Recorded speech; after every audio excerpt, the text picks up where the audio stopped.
So, hello my friends, Devaun Lennox here, PhotographyPX.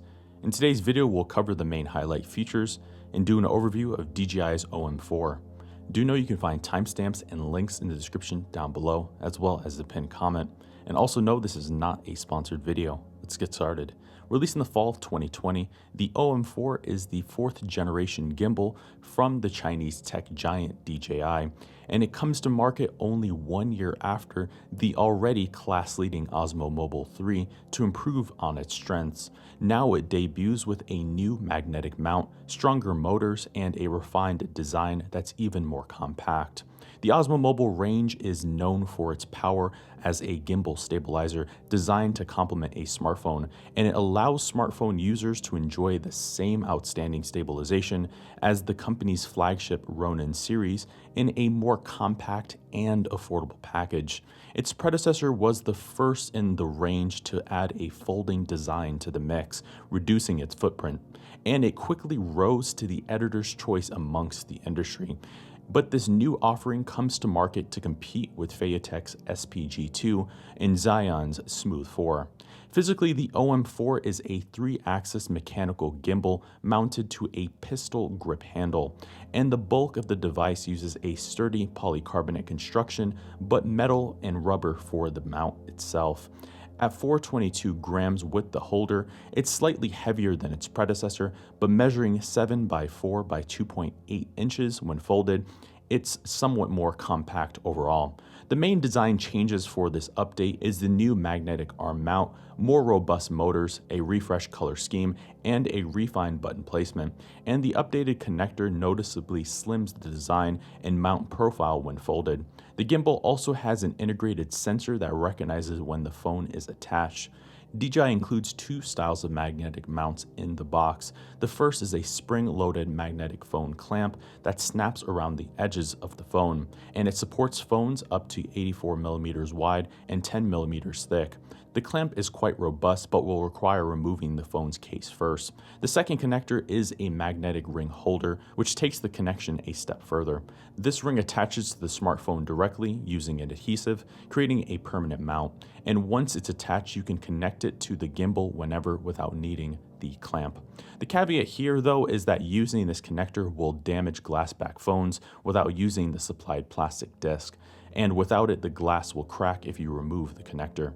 DJI's also upgraded the internal motors with this refresh. Doing so lets the gimbal support larger and heavier phones. Now, instead of 230 grams maximum, it supports phones up to 290 grams, so it can now handle even the Samsung Galaxy Note 20 Ultra with no problems. Otherwise, the device maintains a largely familiar design as its predecessor, though they have redesigned the handle slightly by angling it to 15 degrees for a more natural grip. Even so, on the front, you'll find a joystick to control the pan and tilt. There's also the the multi-purpose button, battery indicator, and shutter release. On the left side, there's a zoom rocker to zoom compatible lenses, while the front houses a trigger used to switch camera positions or engage the sports mode. Lastly, you'll find a USB-C port for charging the device and a USB-A port to charge the connected phone.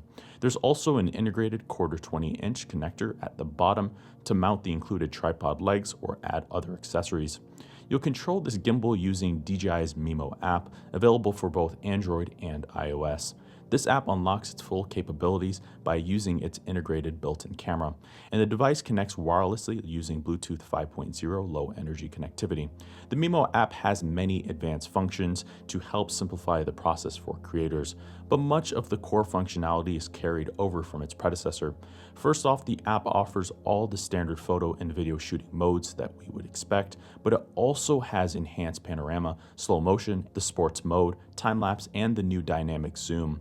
It even has gesture control, a built-in AI-based video editor called Story Mode, the new Clone Panorama mode, Active Track 3.0, Spin Shot mode, 8x slow motion, several time-lapse mode, and the flashlight mode.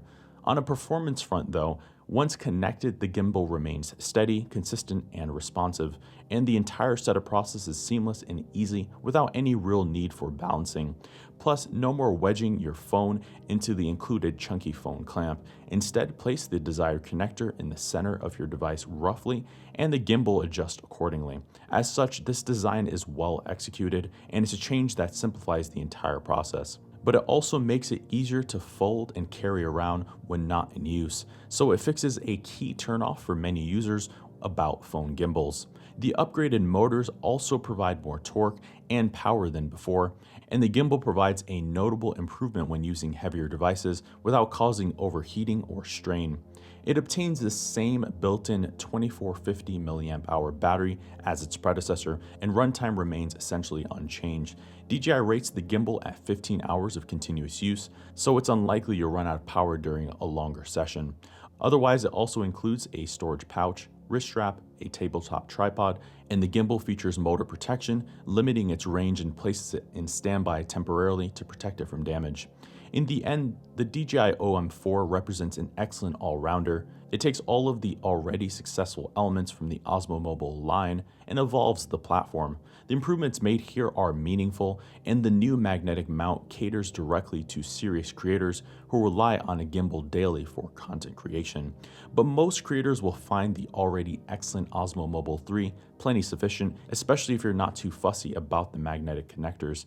Even so, it offers stabilization that surpasses even the best optically stabilized lenses of today's smartphones, and its results are smooth and stable enough to rival even Steadicams of years prior. Yet it also does so offering advanced software-based features to make creating content that much easier. So if you can look past some of the minor inconsistencies with the Mimo app, it's quite a powerful tool indeed, and it remains class-leading given its performance and small footprint. So there you have it, my friends. There are the highlights in the overview of DJI's OM4. For more information on the OM4, check out our website, photographypx.com, and there you will see a full detailed written review, as well as other reviews that may be of interest to you. You can also look at the pinned comment in the description down below, and I'll take you right to the full post as well. I've been your host, Devaun Lennox. We will see you in the next video. Thank you for watching today's video. I hope you found the contents of today's video insightful and it added value to you. If you're new here, please consider subscribing if you haven't done so already. Also, leave us a like and a comment in the description down below. Let us know if we overlooked something or we missed something that we covered in today's video. I've been your host, Devaun Lennox.